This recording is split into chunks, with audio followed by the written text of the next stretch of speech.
I'm Sarah Dusek and I'm the managing partner of Enygma Ventures. We're going to learn about how to present your product, what's important for your product, and how to present that to investors. When we say product, what do we mean? When we think about a product, we think about something that we might sell, something that we might buy, something we might use, something that might be a service, something that people might want.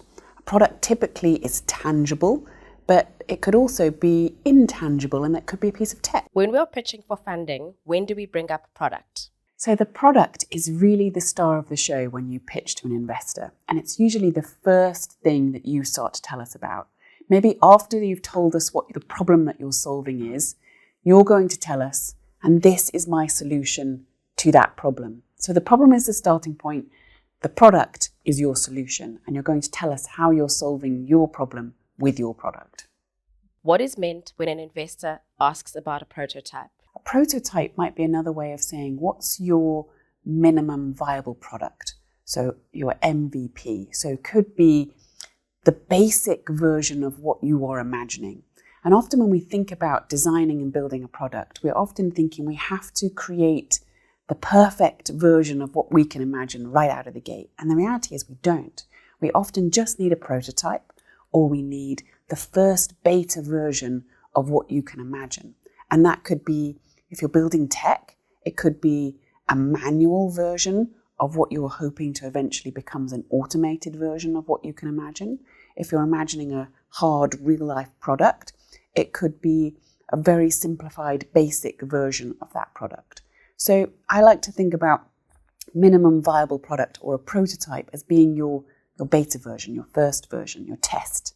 And maybe you might have many tests, and maybe 3 or 4 or 5 tests before you eventually figure out the version of your product that's going to work. What results from our tests does an investor want to see? So after we've tested our products, what we're trying to see is, have we got traction?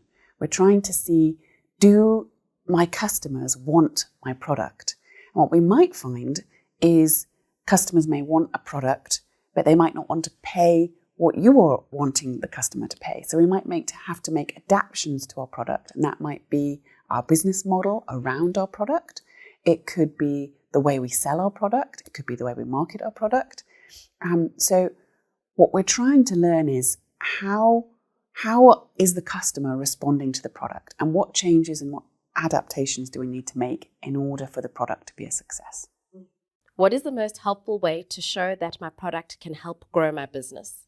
I think investors are really looking to see that you've got a product that is going to get traction. And by that, I mean there's going to be momentum. There's going to be more and more demand for it. And potentially that your product can expand, evolve, develop over time. You might start with one product and you might end up with 10 products. You might start with one product and that product morph into something else completely. So investors are really trying to see, what's the potential of your product? How far can it go? What can it achieve? What can it do? How is it going to evolve over time? And your job is to tell us what the possibilities are so that we can begin to see the future with you. What are the key figures that I need to have at my fingertips when talking about my product to investors? Some of the key numbers that are really, really critical for an investor to see right out of the gate when you're pitching is, how much does it cost to acquire a customer, which is known as the CAC, cost of customer acquisition. And that is, how much does it cost you to market, to put your product out there into the world before someone actually buys it. So it might be how much you spend on digital marketing, it might be how many ads you place, it could be a number of different things. But how much it costs you to acquire a customer is a really, really key number. Because if you figure it costs me $10 to acquire a customer, but I'm only selling my product for $5, there's a bit of a problem.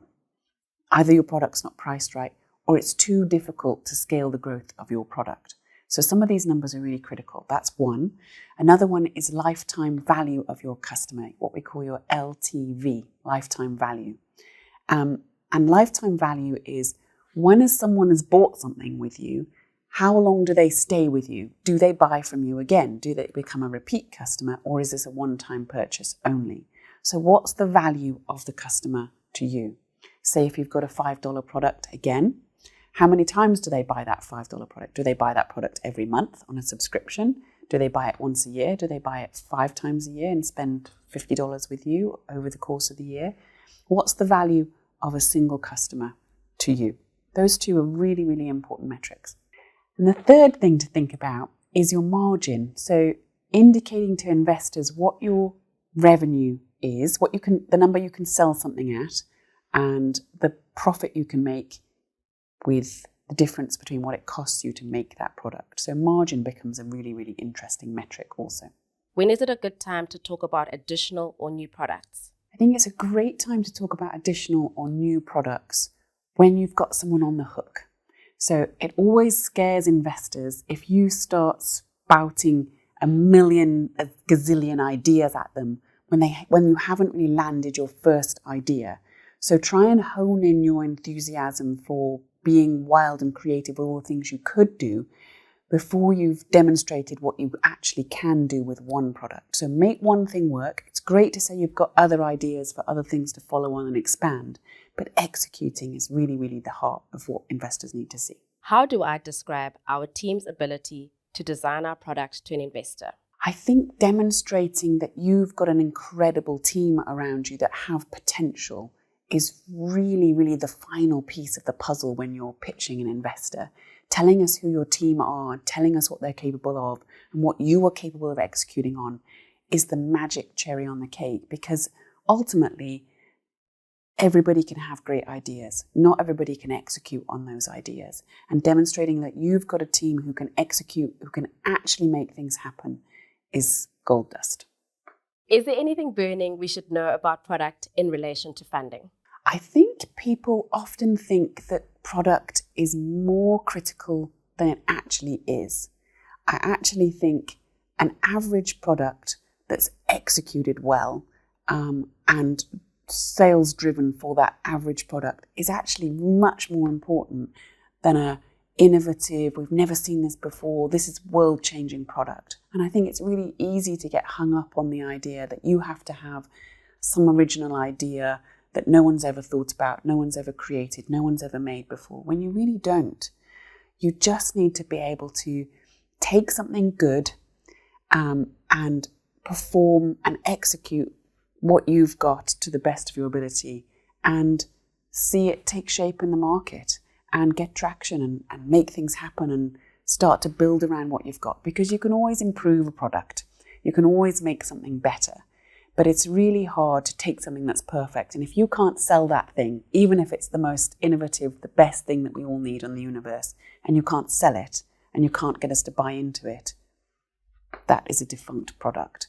So don't worry about your product being perfect. Don't worry about the product being the end result. Worry about executing and making things happen. And if you can make things happen, you're on the right path.